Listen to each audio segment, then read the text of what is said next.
There was a time when saying the name Aquaman was almost guaranteed to produce a laugh. In the mythology of superheroes, where characters could fly, bend steel, control lightning, or disappear into shadows, Aquaman seemed to have drawn the shortest straw. His defining ability sounded like a punchline: he could talk to fish. For decades, that single idea became bigger than the character himself. The orange shirt, the green pants, the ocean-themed powers, the trident, the idea of an underwater kingdom, it all seemed almost impossible to take seriously. Aquaman wasn't necessarily hated. He was simply treated as the superhero you didn't choose when everyone was picking teams.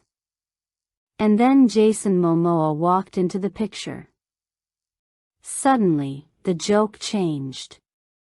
Aquaman wasn't presented as a clean-cut prince politely commanding dolphins. He was a massive, tattooed, long-haired warrior who looked as though he belonged in a myth about gods, kings, and ancient battles. He carried himself with the confidence of someone who had spent his entire life refusing to fit into a category. More importantly, the movie around him understood something that previous versions of the character had struggled to communicate: the ocean wasn't a joke. It was an entire world. James Wan took that world and pushed it almost as far as the medium would allow. Atlantis wasn't just a city hidden beneath the waves. It was a civilization of kingdoms, armies, monsters, technology, traditions, political rivalries, ancient legends, and impossible architecture. The film looked at one of the strangest corners of comic book mythology and decided not to apologize for any of it. Instead of making Aquaman less ridiculous, it made the ridiculousness enormous. That decision is what makes the movie so fascinating. Because underneath the armies of sharks, glowing cities, giant sea creatures, magical weapons, underwater chases, and warriors riding enormous animals, Aquaman is telling an unusually familiar story. Arthur Curry is a person caught between two worlds. He belongs to neither one completely. On land, he is different because of where he comes from. Beneath the sea, he is different because he was raised on land. His entire existence creates a political problem before he ever decides that he wants a throne. And that creates the central contradiction of the movie. Arthur behaves like someone who wants nothing to do with kingship, yet the entire story keeps pushing him toward a crown. He jokes when other people expect him to be serious. He fights when diplomacy would be easier. He runs from the identity everyone else wants him to accept, while secretly spending his entire life trying to understand why he never felt completely at home anywhere. The strange thing is that this may be the most relatable part of Aquaman. Most people will never inherit an underwater kingdom. Most people will never discover that their mother was an Atlantean queen or be challenged to a duel by a future king. But the feeling of standing between expectations, families, cultures, friendships, or identities is almost universal. Arthur's superpower isn't really what makes him interesting. His conflict is. That is why the film deserves to be examined beyond the question of whether it is good or bad. On the surface, Aquaman is one of the most visually excessive superhero movies of its era. But beneath that excess is a story about belonging, inheritance, resentment, and the terrifying possibility that becoming who you are might require accepting the parts of yourself you spent years rejecting. And perhaps that is where audiences misunderstood Aquaman for so long. We focused on the fish. The movie was asking us to look at the king. To understand how a character once treated as a superhero punchline became the center of one of DC's largest cinematic adventures, we have to look beyond the surface spectacle. Because Aquaman wasn't simply a risky attempt to make an underwater superhero movie. It arrived at a complicated moment for DC, carried the weight of an entire cinematic universe, and depended on a director known primarily for frightening audiences rather than building fantasy kingdoms. The first challenge was the character himself. Aquaman had existed in comic books for decades, but translating that mythology to a modern blockbuster required filmmakers to solve a difficult problem. How do you convince an audience that a man who lives beneath the ocean can stand beside Batman, Superman, and Wonder Woman without feeling like the odd one out? Jason Momoa was one answer. James Wan was another. Momoa brought physicality, humor, swagger, and a sense of outsider energy to Arthur Curry. Wan brought something equally important, an understanding of genre. Before Aquaman, his career had been deeply connected to horror, where atmosphere, suspense, darkness, creatures, and visual reveals are essential tools. Aquaman gave him an entirely different canvas, but many of those instincts remained useful. Atlantis could be beautiful and threatening at the same time. A giant creature could be spectacular before it became terrifying. Darkness could hide an entire world until the camera suddenly revealed its scale. The filmmaking problem was enormous. An underwater world doesn't behave like an ordinary environment. Hair moves differently. Clothing moves differently. Weapons move differently. Characters cannot simply walk into a room and start fighting normally. Even dialogue has to be presented in a world where the physical rules are fundamentally different.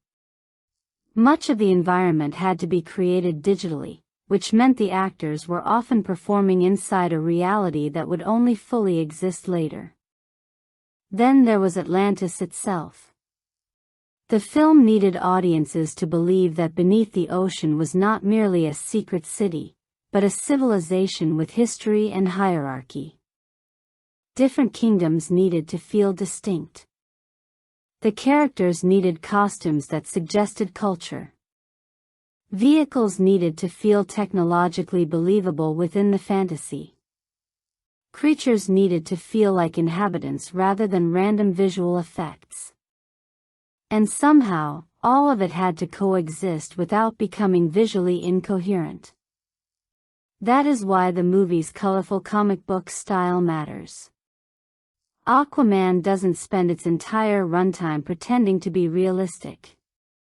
It understands that realism isn't necessarily the same thing as credibility. Sometimes a fantasy world becomes believable because the filmmakers commit completely to its internal logic. The film also gives us a surprisingly clear ideological conflict. Arthur and ORM are brothers, but they represent two completely different answers to the same question. What do you do when the world that created you is divided? ORM believes the answer is power. Arthur eventually chooses connection. Mera sits between those positions, refusing to let either man define the future alone. Vulko represents the older generation that believes Arthur can unite Atlantis. Atlanta represents the missing history that explains why Arthur exists in the first place. Thomas Curry represents the human world Arthur refuses to abandon. Even Black Manta, though operating on a smaller personal scale, becomes another expression of what happens when pain turns into revenge. So this isn't just the story of a man looking for a magical trident. It is the story of a man deciding what his inheritance actually means. And that distinction will shape everything that follows. Because Aquaman becomes most interesting when its enormous fantasy world starts reflecting ordinary human problems, family expectations, inherited anger, environmental responsibility, the fear of being replaced, and the desire to belong without having to erase half of yourself. For anyone who grew up deciding which superheroes were cool and which ones weren't, Arthur Curry's transformation carries a strange kind of nostalgia. Childhood superhero culture often worked like a ranking system. Superman was powerful. Batman was mysterious. Spider-Man was funny. Iron Man was technologically brilliant. Aquaman was the fish guy. That label was so persistent that it almost became a permanent identity. But that is exactly what makes the movie's transformation so satisfying. It doesn't ask audiences to forget what made Aquaman strange. It takes those strange elements and turns them into the foundation of his mythology. The ocean becomes a kingdom. The fish become an army. The trident becomes a symbol of legitimacy. The awkward superhero becomes a warrior king. And Arthur himself becomes the most important part of that transformation because he never stops feeling like an outsider. Momoa's performance doesn't erase Arthur's discomfort. It builds his charisma around it. His jokes, sarcasm, confidence, and casual attitude often function as armor. If Arthur treats Atlantis like a ridiculous inconvenience, then Atlantis cannot reject him first. That makes his relationship with Mera especially important. She doesn't simply admire him because he is strong. She challenges him because she understands that strength without responsibility is useless. Arthur initially sees the throne as something that belongs to a world he doesn't trust. Mera sees it as a position from which he might actually change that world. And this is where the movie quietly asks a question beneath all its spectacle. What if belonging isn't about choosing one side? What if the entire point is refusing to choose? Arthur's land and sea identity isn't merely a convenient superhero origin. It becomes the reason he can eventually understand both cultures. He knows what humanity is capable of destroying, but he also knows the people beneath the sea aren't monsters. He understands Atlantis' anger without accepting its hatred. He can love his father without rejecting his mother. He can acknowledge his inheritance without becoming controlled by it. That is the emotional architecture beneath the visual chaos. And it is easy to miss because Aquaman rarely stops moving. The movie is constantly throwing something new at the audience. Another kingdom, another creature, another vehicle, another battle, another ancient location, another piece of mythology. The abundance is part of its personality, but it can also distract from the simple emotional story underneath. Arthur is trying to figure out where he belongs. Everything else is built around that question. That makes Aquaman a particularly interesting product of its time. It arrived after years of superhero films becoming increasingly polished, interconnected, and carefully controlled in tone. Yet Aquaman chose maximalism. It wanted ancient mythology and modern technology. It wanted comedy and political drama. It wanted romance, adventure, horror-like creatures, underwater armies, treasure hunts, and enormous battles. Most importantly, it wanted all of those things at once. And whether that makes the film exhilarating or excessive depends largely on what you believe a superhero blockbuster is supposed to accomplish. If the goal is narrative simplicity and tonal consistency, Aquaman can feel overloaded.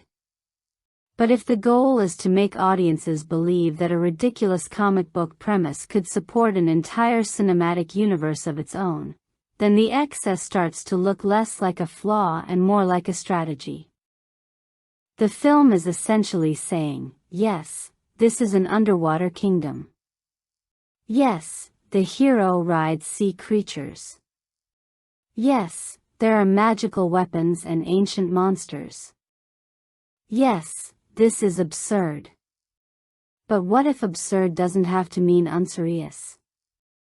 What if spectacle can become mythology? And what if the superhero everyone once laughed at was never actually the problem? Maybe the problem was that nobody had found the right way to tell his story yet. Part 2. Context Background. Aquaman had been waiting a very long time for that opportunity. The character's comic book history stretches back decades, evolving through different eras that repeatedly tried to answer the same question: what exactly should a superhero connected to the ocean look like? Early versions leaned heavily into the straightforward image of the Sea King, while later interpretations gave Arthur greater emotional complexity, stronger physicality, and a more serious relationship with Atlantis and its politics. The challenge for the modern film was that audiences did not necessarily know any of that history. They knew the stereotype. That meant the filmmakers weren't starting with a blank slate. They were starting with a joke.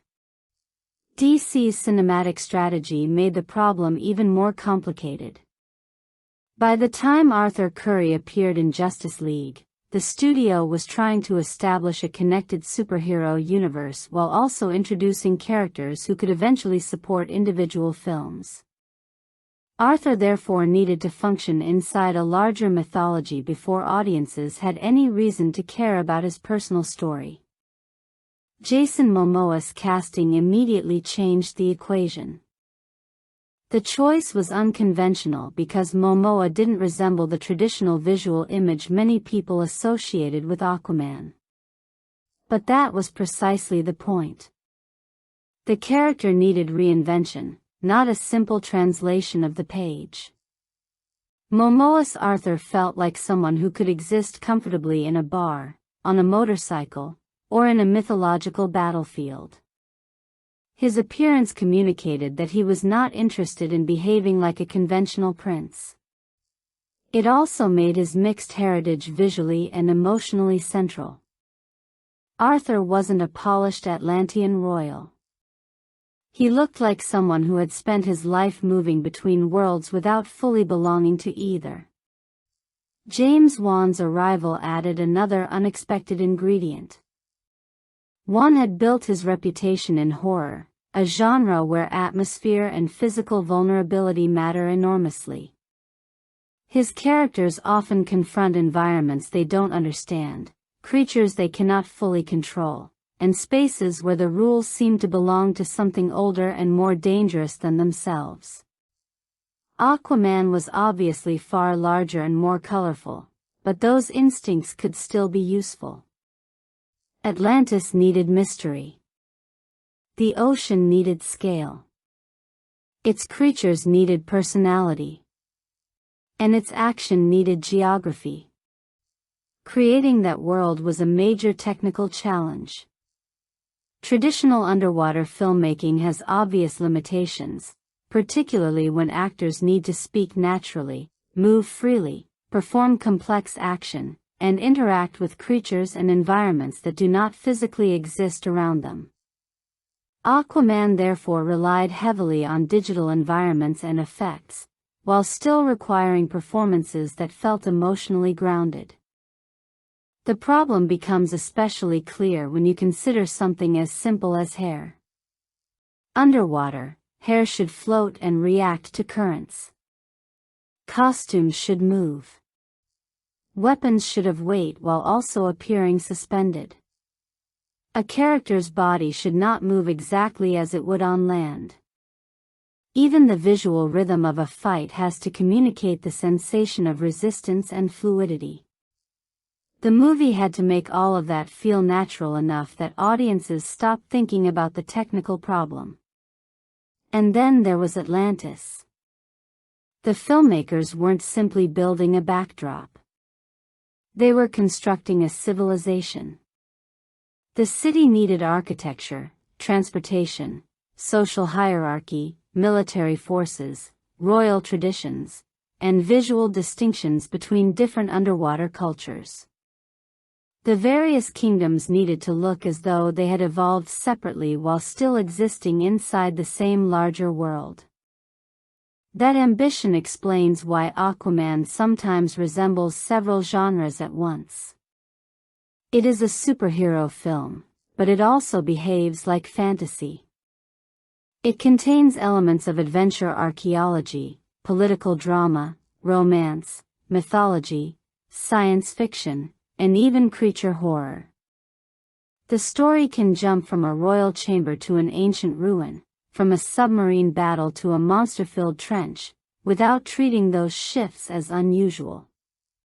That genre confidence is one of Wan's most important contributions. Rather than hiding the comic book absurdity, he amplifies it. The result is a film that visually communicates its own lack of embarrassment. Bright colors are allowed to exist beside darker political scenes. Ancient mythology sits beside futuristic technology. Giant creatures share the frame with military vehicles. Arthur can make a joke one moment and stand before an enormous army the next. The characters were designed to hold that tonal mixture together. Arthur is the reluctant hero. Mera is the politically intelligent partner who understands the stakes more clearly than he does. ORM is the brother whose desire for legitimacy has hardened into ideology. Atlanta is the emotional mystery at the center of Arthur's childhood.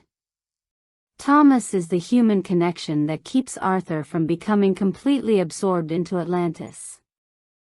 Vulko is the mentor who believes Arthur has a responsibility he does not yet understand. Each character pulls Arthur toward a different version of himself. That becomes especially important because the movie doesn't define Arthur's destiny as something he actively wants. He doesn't spend his life dreaming of Atlantis. He spends it avoiding the place. His conflict is therefore different from the classic superhero fantasy of discovering hidden power and becoming excited by it. Arthur already knows he is powerful. What he doesn't know is what his power is for. That question becomes more difficult because of the political environment surrounding him. ORM has positioned himself as a legitimate Atlantean ruler, and his anger toward the surface world is not entirely irrational. The ocean has suffered because of human activity, pollution, exploitation, and careless destruction. The film doesn't invent a completely arbitrary reason for Atlantis to resent humanity. It gives that resentment a recognizable foundation. The danger is what ORM does with it.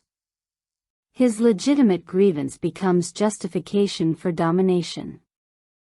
And Arthur's eventual role becomes the opposite, acknowledging the grievance without accepting the hatred. Before audiences could see any of that, however, the movie had to survive a much less forgiving environment.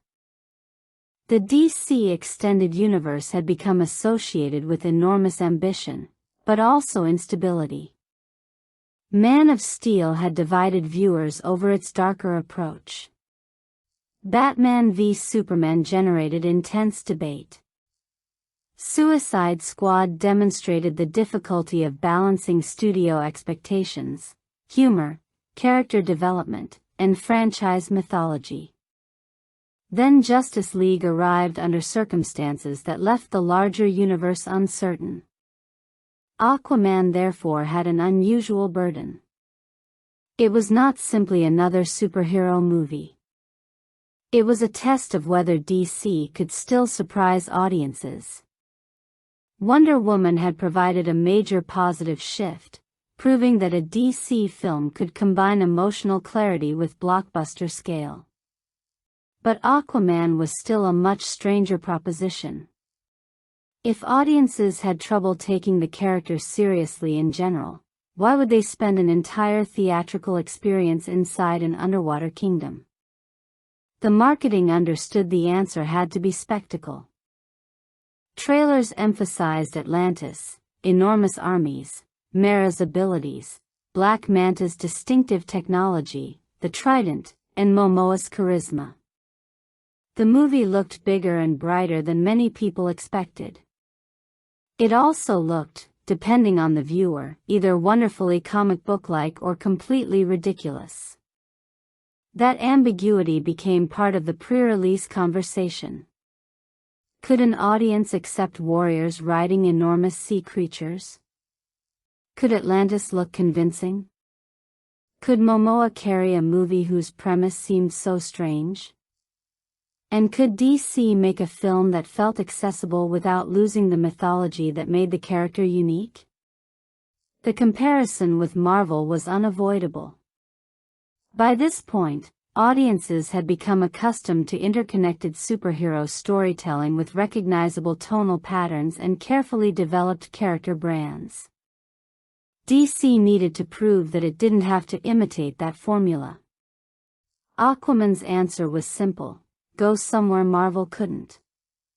Go underwater. Build an entire civilization.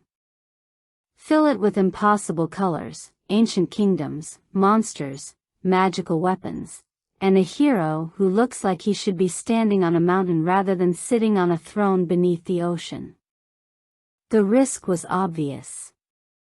Too much fantasy could become nonsense. Too much exposition could slow the story. Too much visual spectacle could bury the characters. But the opportunity was equally obvious.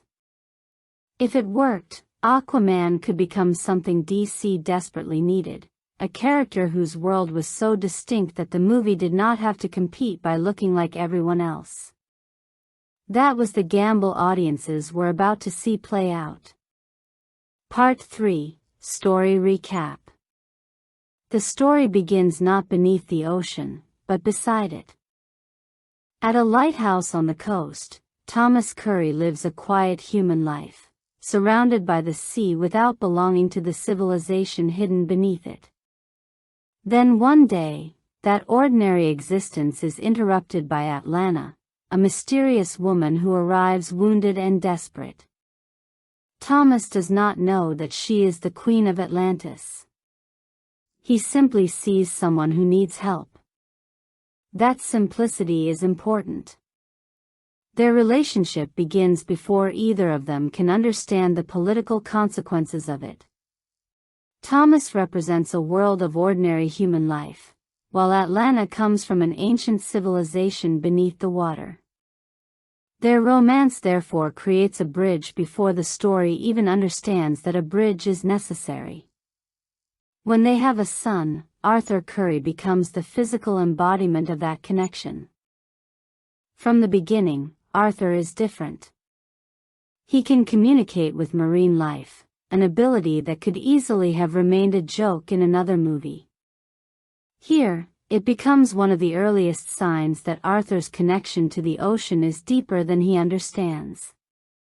The sea responds to him because he belongs to it, even while his upbringing keeps telling him that the land is home. That duality becomes painful when Atlanta is forced to leave. She returns to Atlantis to protect Thomas and Arthur, sacrificing the life she has created on the surface. For Arthur, however, the emotional reality is much simpler. His mother is gone. The political reasons do not erase the abandonment he feels.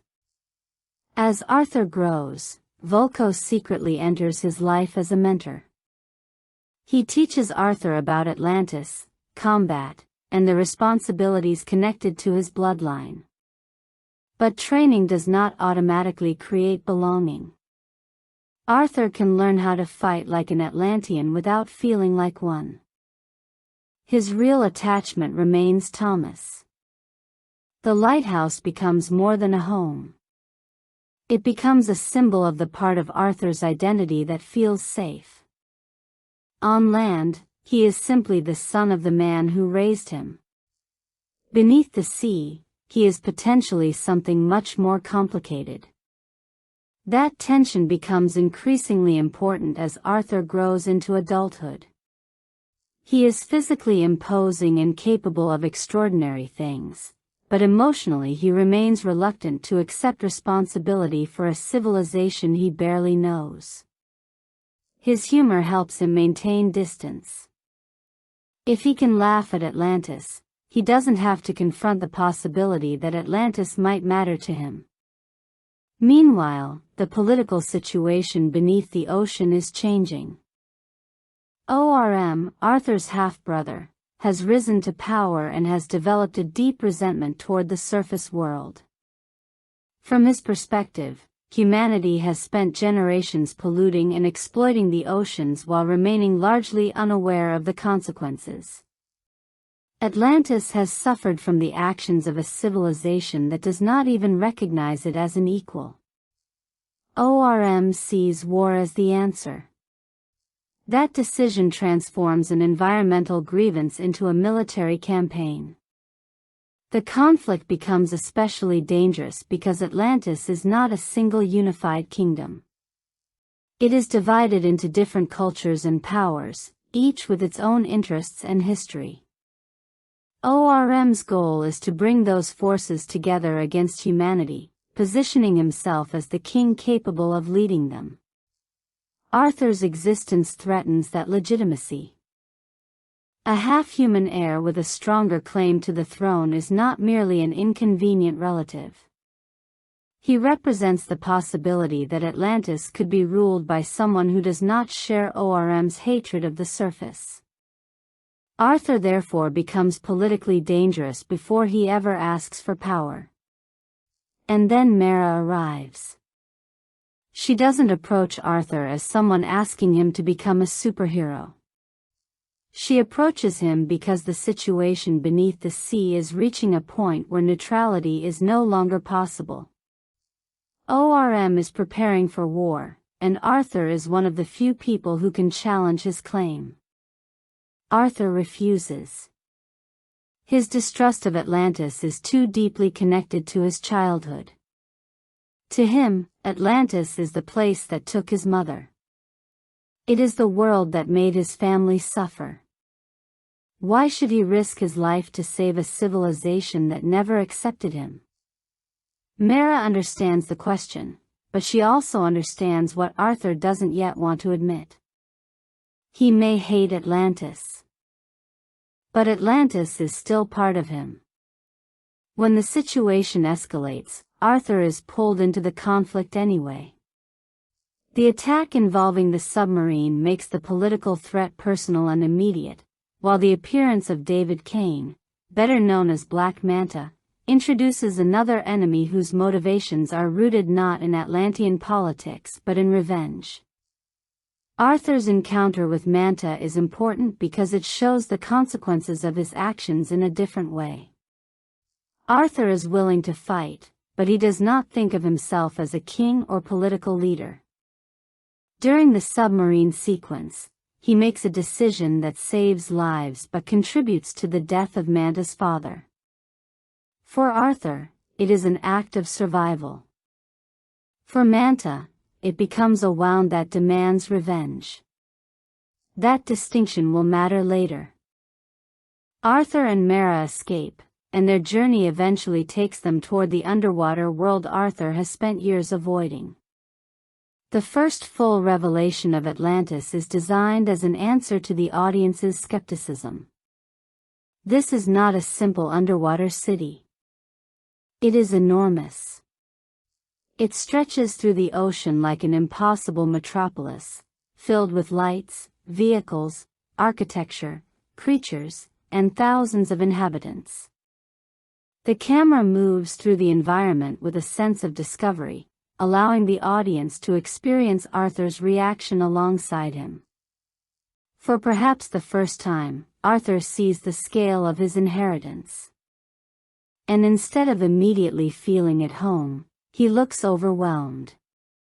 The irony is that the place he rejected is more beautiful than he expected.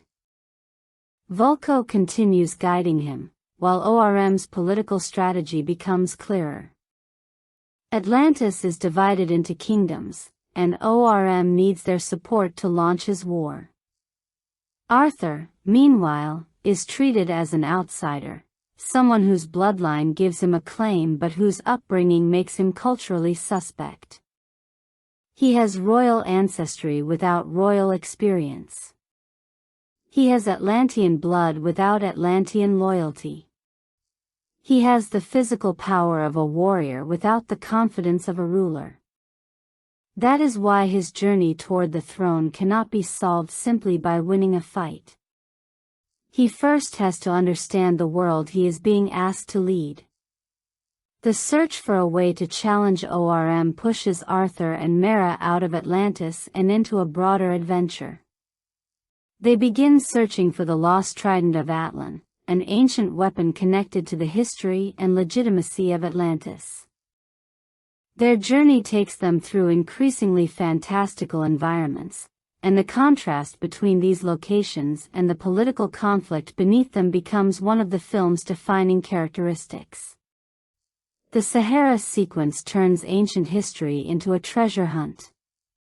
Clues buried in human civilization reveal connections to Atlantean mythology, suggesting that the relationship between the surface and the sea is older than Arthur realizes. Arthur is not simply discovering his own history. He is discovering that history itself has been shared between worlds. Then the journey takes them to Sicily, where ancient ruins become the setting for another confrontation.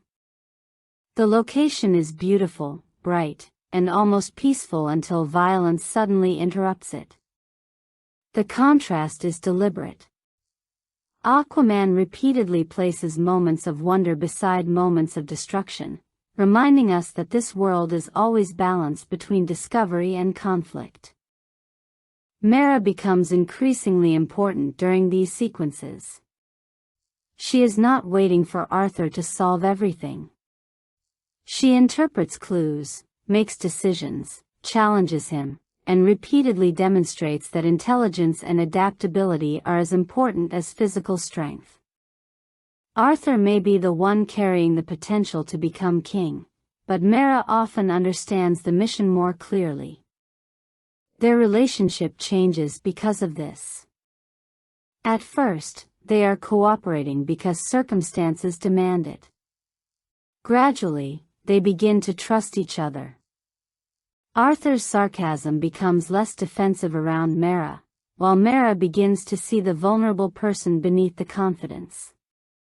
Their connection grows through movement rather than confession. They survive things together. They learn together. They argue. They laugh.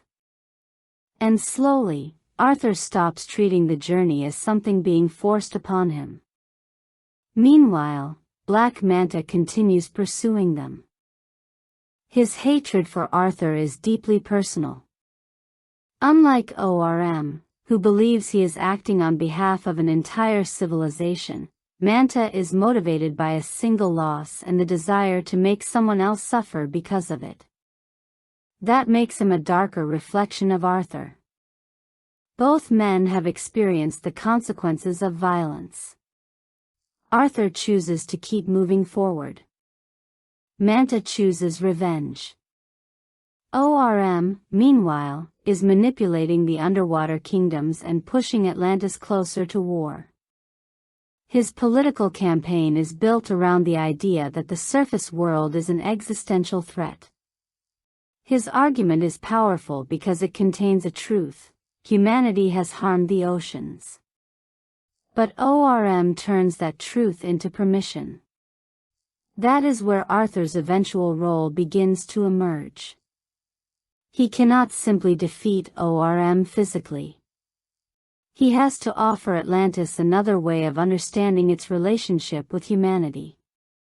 The problem is that Arthur isn't ready to be that person yet. His emotional conflict remains tied to Atlanta. His mother left him. Atlantis took her. And now Atlantis wants him to become its king. Every step toward the throne therefore forces Arthur closer to the childhood wound he has avoided examining. Eventually, Arthur and ORM confront one another directly. Their disagreement is not merely about who deserves the throne. It is about what the throne should mean. ORM sees kingship as protection through power. Arthur sees it, slowly, as responsibility. But Arthur is still emotionally disadvantaged. ORM has spent years preparing for this moment. He knows Atlantis. He understands its traditions. He has the support of its political structure. Arthur has only instinct, physical strength, and the guidance of people who believe in him. The confrontation becomes a gladiatorial test. Arthur fights. ORM fights better. Arthur loses. That defeat is necessary because it strips away the fantasy that Arthur can become king simply by being stronger than everyone else. For the first time, his physical ability isn't enough. Mera helps him survive, but the defeat leaves Arthur facing a much deeper failure. Maybe he isn't ready. Maybe he really doesn't belong. And then the story changes everything. Atlanta is alive. The mother Arthur believed he had lost has survived in a hidden underwater realm, living in isolation after being sacrificed to protect her family. Her survival reframes Arthur's childhood. The absence that shaped him was not proof that his mother did not love him. It was proof that she loved him enough to leave. The reunion is therefore emotional precisely because it cannot erase the pain of the past. Arthur still has to confront the consequences of growing up without her. Atlanta cannot simply give him back the years he lost. What she can give him is understanding. She explains the sacrifice, the circumstances surrounding her disappearance, and the meaning of Arthur's heritage. For the first time, Arthur is able to see himself not as an accident created by two incompatible worlds, but as the product of a relationship that connected them. The search for Atlan's trident becomes the final test. Arthur enters the ancient realm where the weapon is guarded by monstrous creatures, and the sequence transforms his journey into mythology. The trident is not simply waiting for whoever is strongest. It is connected to worthiness. Arthur succeeds because he finally stops trying to prove that he belongs to one world more than the other. He accepts both. That is the real moment of transformation. When Arthur emerges carrying Atlan's trident, the weapon communicates something more powerful than physical strength. It confirms that his identity is legitimate. The man who spent his life thinking of himself as an outsider is now recognized by the ancient symbol of Atlantis itself. But the story cannot end with personal acceptance. ORM has already set war in motion. The underwater armies gather, and Atlantis prepares to attack the surface. Mera's political role becomes increasingly important as the battle approaches. She understands that Arthur's victory cannot simply be personal. The future of two worlds depends on whether the conflict can be stopped.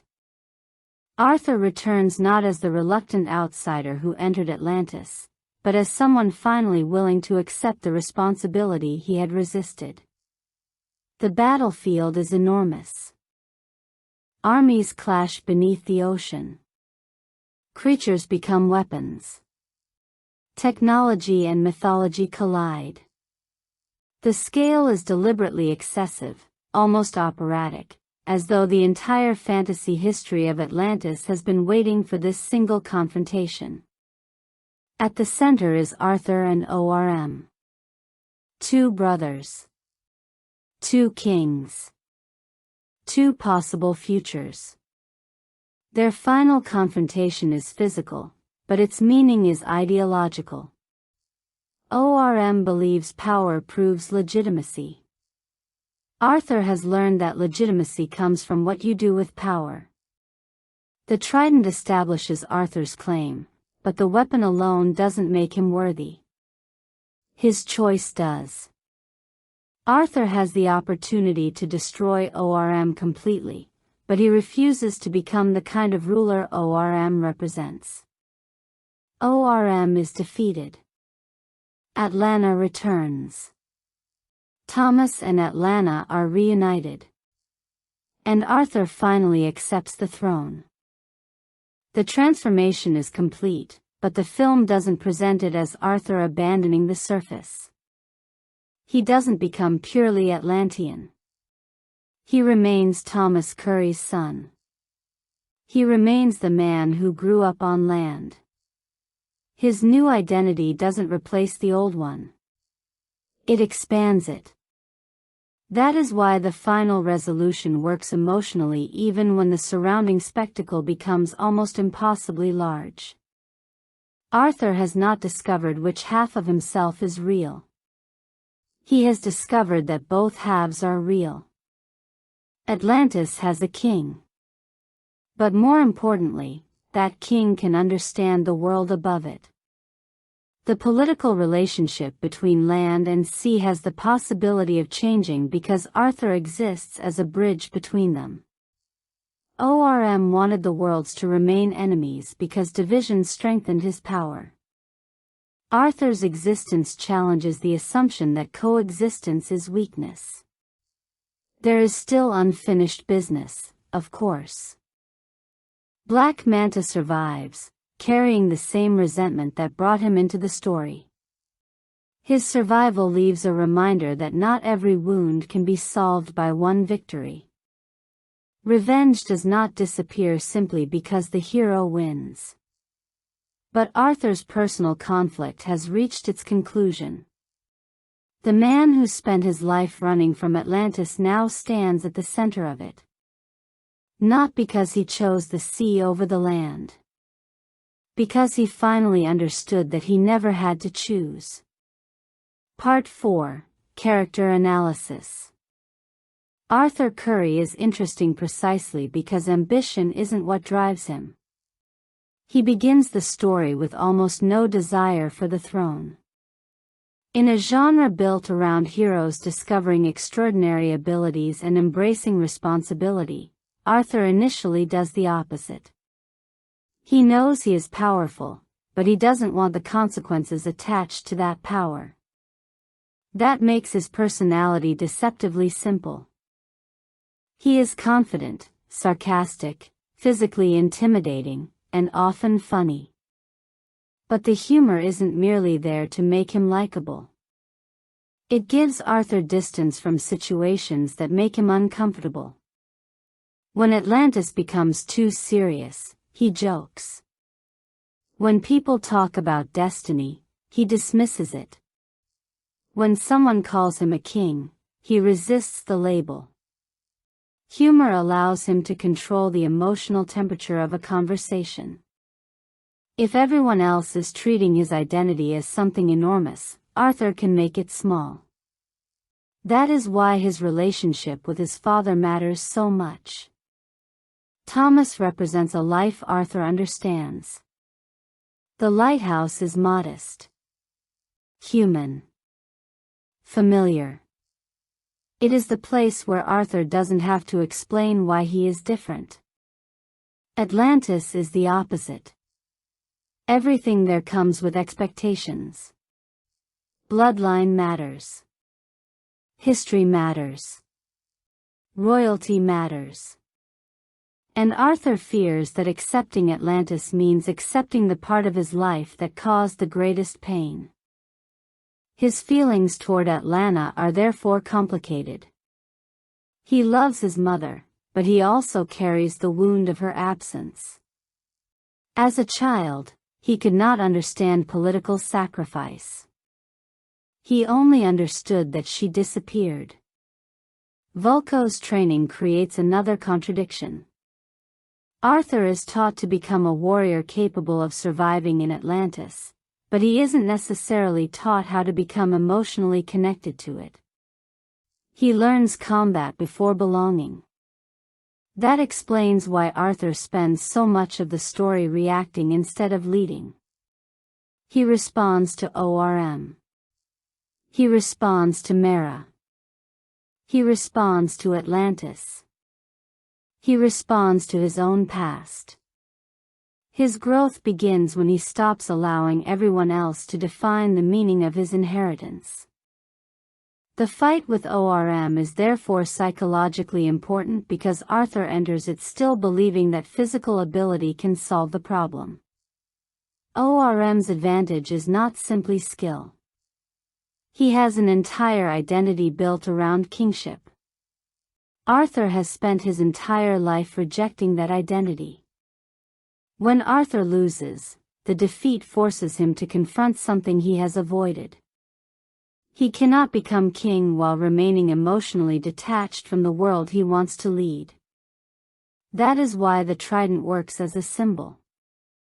It is tempting to read the weapon simply as the ultimate superhero upgrade.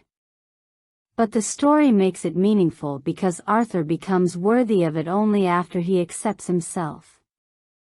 The weapon does not create his identity. It recognizes it.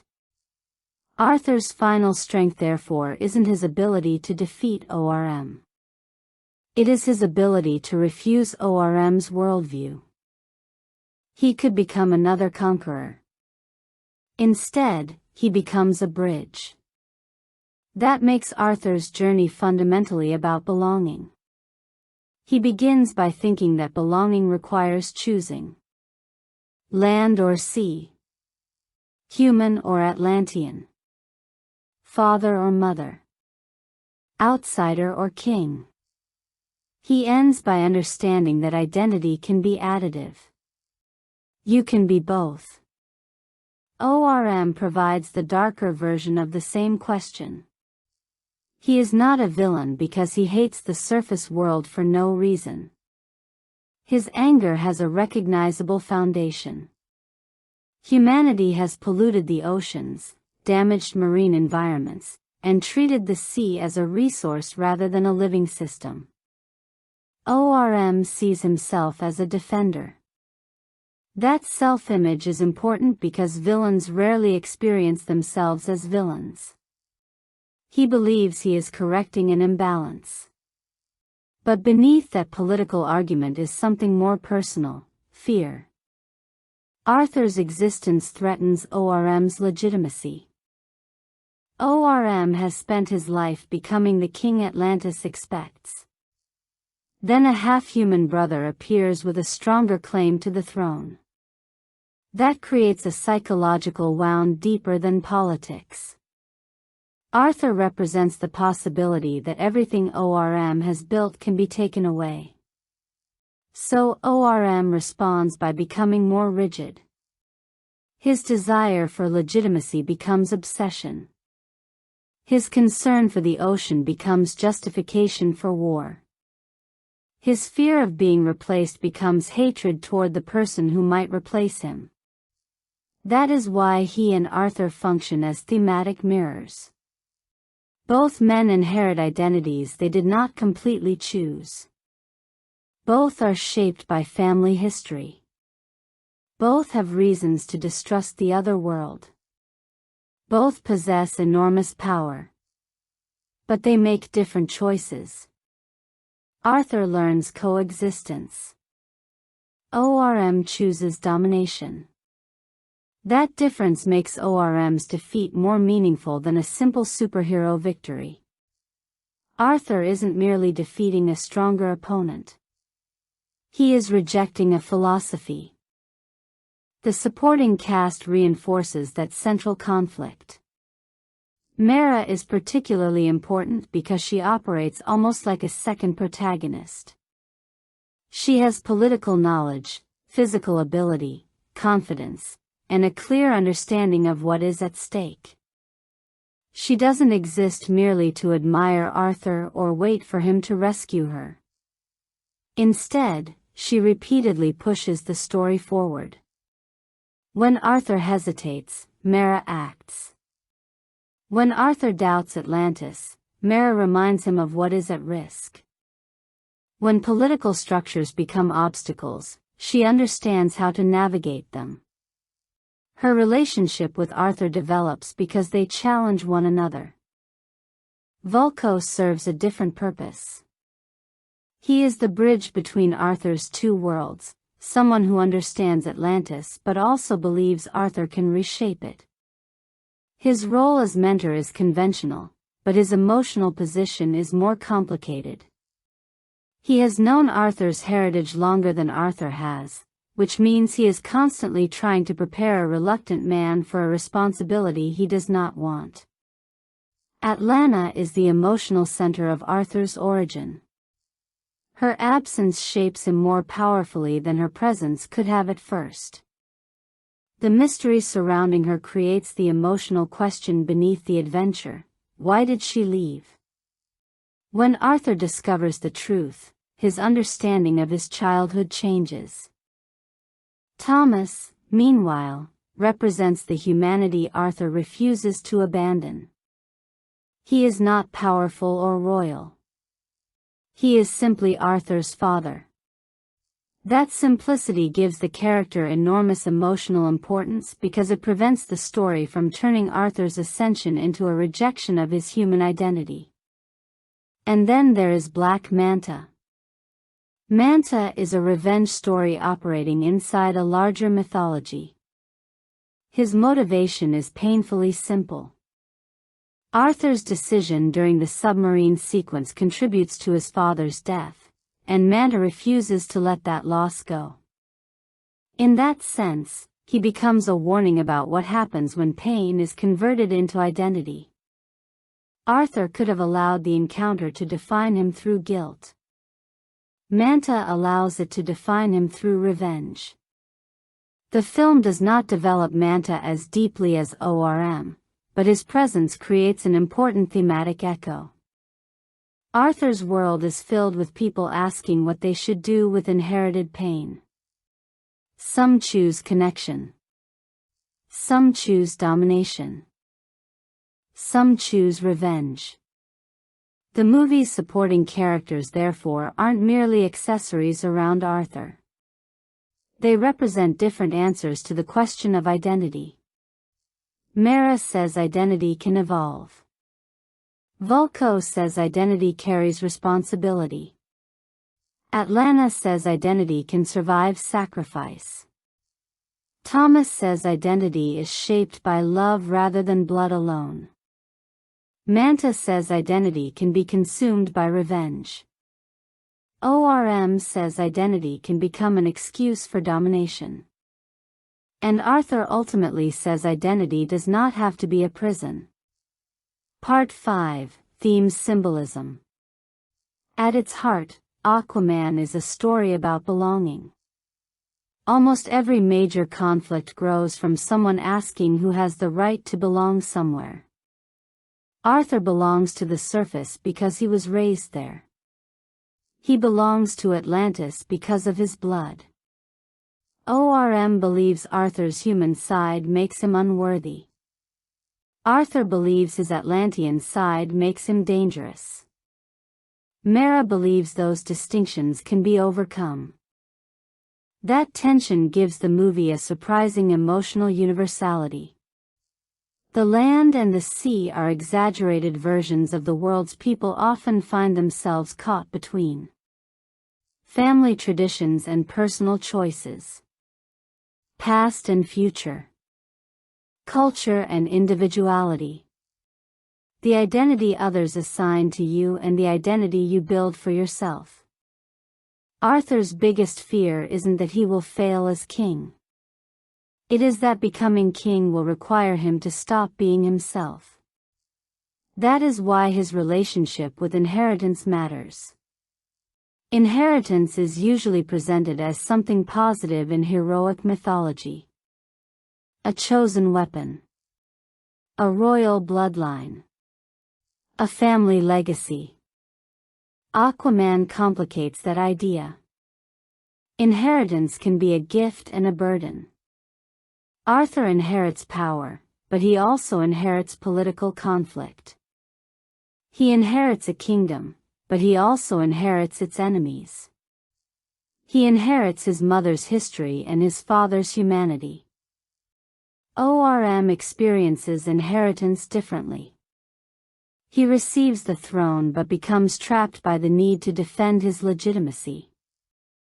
He is so concerned with preserving what he inherited that he becomes incapable of imagining what it could become.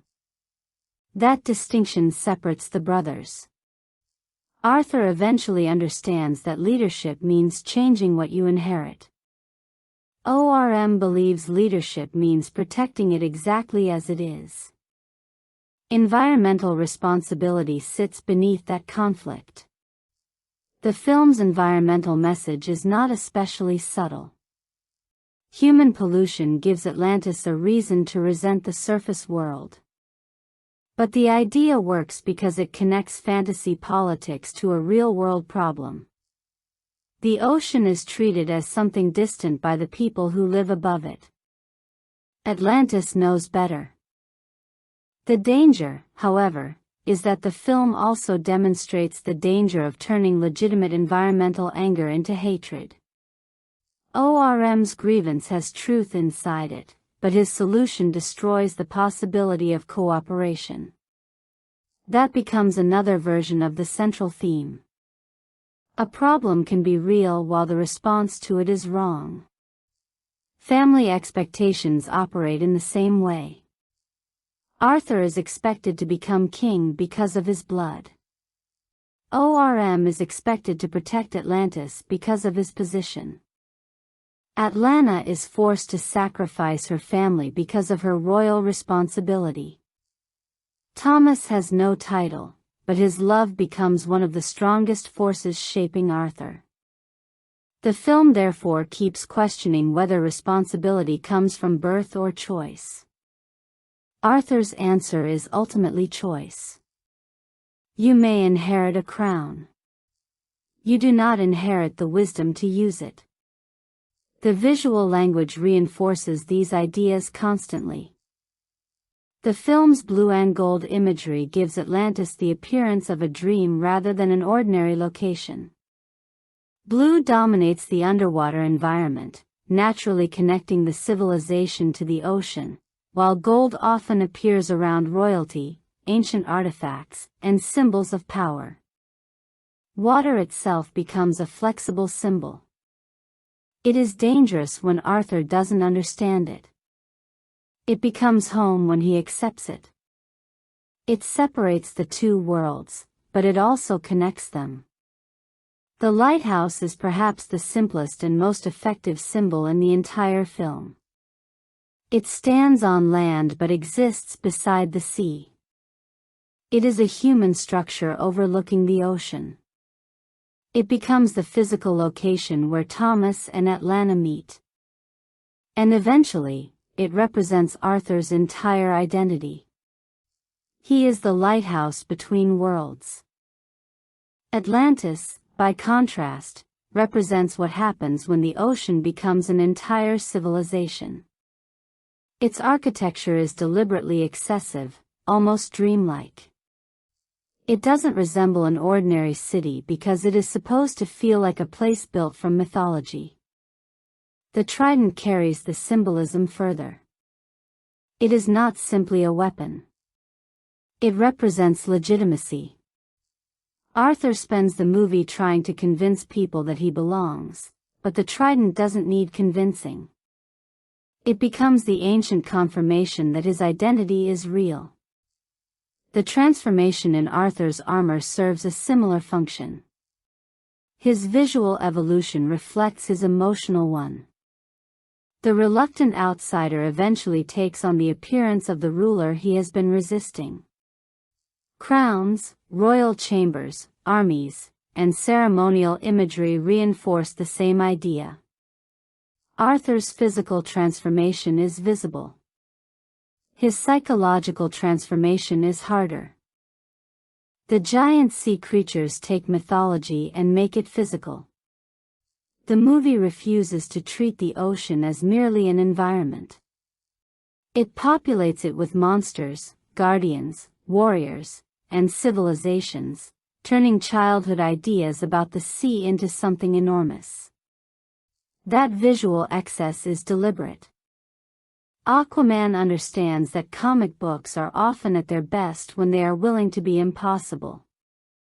The deeper meaning becomes even more interesting when Atlantis is viewed as both fantasy and warning. Atlantis has always carried associations with a lost civilization, a legendary society destroyed or submerged by catastrophe. Aquaman transforms that myth into a functioning world, but it also uses the civilization to explore isolation. Atlantis has separated itself from humanity. That separation protects it, but it also creates misunderstanding. Humans barely know Atlantis exists. Atlantis barely understands humans as individuals. The distance allows resentment to grow. This is how inherited hatred becomes political. ORM inherits resentment toward the surface. Arthur inherits resentment toward Atlantis. Neither emotion begins with them. Both are passed down. Arthur's achievement is breaking that cycle. He doesn't pretend the differences between the worlds don't exist. He simply refuses to let those differences determine the future. The trident therefore becomes more than a test of strength. It is a test of character. Arthur is worthy not because he is the strongest man in the ocean, but because he is capable of becoming something neither side expected. He becomes a bridge. That idea is perhaps the film's most meaningful philosophical statement. Identity does not always have to be exclusive. You don't have to choose one heritage by destroying another. You can carry contradictions without allowing them to tear you apart. Arthur is human and Atlantean. He is Thomas's son and Atlanta's son. He is outsider and king. He is warrior and protector. The movie's spectacle exists to make that idea visible. Every time Arthur moves between land and sea, the story repeats the same emotional journey. He is crossing boundaries. And eventually, he stops seeing those boundaries as walls. Part 6: Production Breakdown. Creating Aquaman required filmmakers to solve a problem that most superhero movies can avoid. How do you make an entire world feel underwater when almost everything about traditional filmmaking is designed around land? The challenge begins with movement. Human beings understand how bodies move through air because that is the environment we experience every day. Underwater movement is different. Objects drift. Hair floats. Fabric responds to currents. Characters don't have the same relationship with gravity. The film therefore had to create an underwater visual language rather than simply placing ordinary superhero action beneath the ocean. Digital environments became essential. Atlantis could not be constructed like a conventional movie set because its scale was enormous and its geography impossible. Cities stretch into the distance. Vehicles move through three-dimensional spaces. Creatures pass through the frame. Characters can travel vertically as well as horizontally. The digital world needed to feel physical. That meant detail mattered. Architecture needed depth. Lighting needed consistency. Characters needed to appear integrated into their surroundings. Costumes and hair needed to respond convincingly to underwater movement. Even facial performances became part of the challenge because the actors were often performing in environments that would later be replaced or enhanced. The audience cannot know exactly how much is real and how much is digital. That is the point. When the illusion works, we stop thinking about the technique. Atlantis becomes a place. The vehicles contribute to that illusion.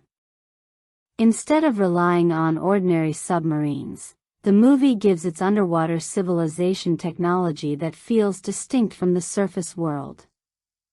The vehicles have shapes and movement patterns designed for the fantasy environment, helping the audience accept that Atlantis developed independently. Sea creatures create another layer. The film needs them to function as animals, monsters, transportation, and military forces depending on the scene. Their behavior has to feel understandable enough for the audience to accept them as inhabitants of the world. Then the scale increases.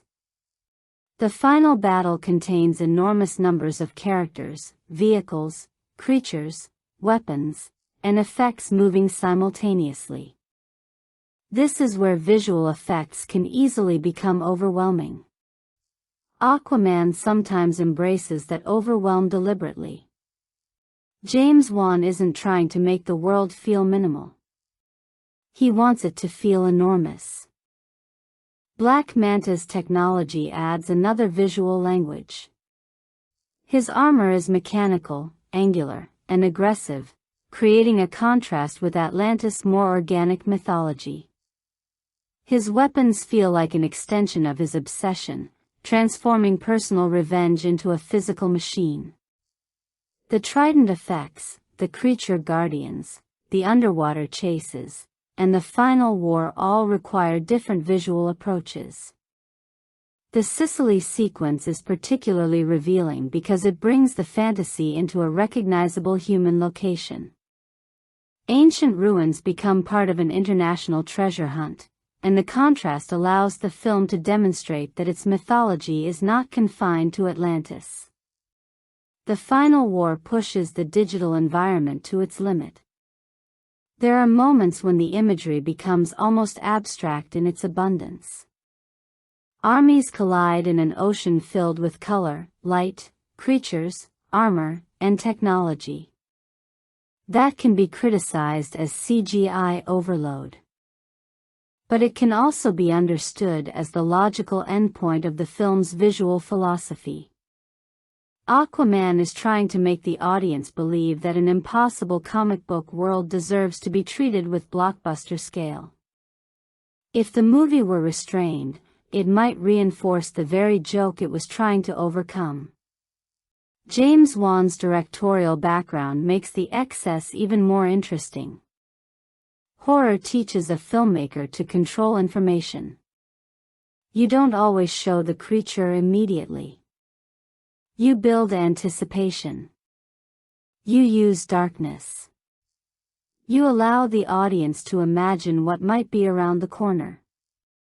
Aquaman transfers those instincts into fantasy. A giant creature can first appear as a silhouette. A dark underwater space can create uncertainty. A sudden reveal can change the perceived scale of a scene. The trench sequences are perhaps the clearest example of Wan's horror instincts. The ocean becomes darkness rather than beauty, and creatures emerge from an environment the characters cannot fully control. That contrast prevents the underwater world from becoming visually monotonous. Wan also understands scale. A scene can move from an intimate conversation to an enormous environment without feeling like the movie has forgotten its characters. The danger is always that spectacle becomes the subject rather than the setting. Aquaman comes close to that danger frequently, but its genre blending keeps creating new textures. One moment it is an adventure film. Then it becomes political fantasy. Then horror. Then romance. Then superhero action. Then comedy. That tonal instability is one of its weaknesses, but also one of its defining traits. One does not try to hide the fact that the source material is strange. He embraces it. Color becomes a major part of that decision. Earlier superhero films associated with DC often leaned into darker palettes and heavier visual atmospheres. Aquaman moves in another direction. Its world can be dark, but it is also filled with saturated fantasy imagery. That color tells the audience how to watch the movie. This is not realism. This is mythology. The production challenge was therefore not simply creating convincing effects. It was convincing audiences to accept a visual language that deliberately refuses realism. The film succeeds when the audience stops asking whether the world could exist and starts asking what happens inside it. Part 7: Music Sound. Rupert Gregson-Williams' score has to solve a problem similar to the film itself. How do you make something enormous feel emotionally coherent? Aquaman moves between intimate family scenes, political confrontations, romantic moments, ancient mythology, and gigantic action sequences.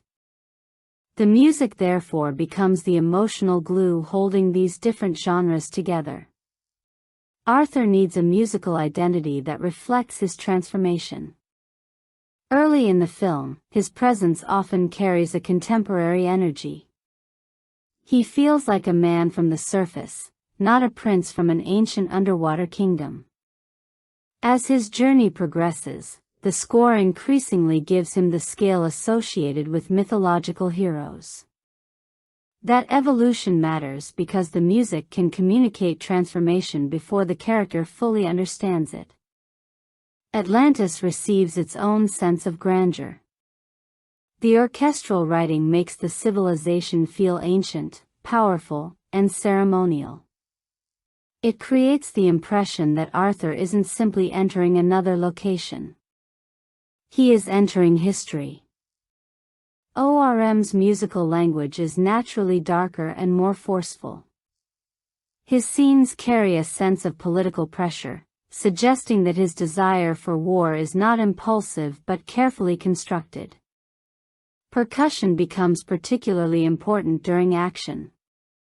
Large rhythmic patterns create physical momentum, allowing the music to match the scale of armies and creatures without losing forward movement. The score also knows when to become intimate. Arthur's relationship with Mera needs emotional space. The scenes involving Atlanta and Thomas need something different from the final battle. If every moment sounded equally enormous, the audience would stop feeling the difference between personal and mythological stakes. Restraint therefore becomes important.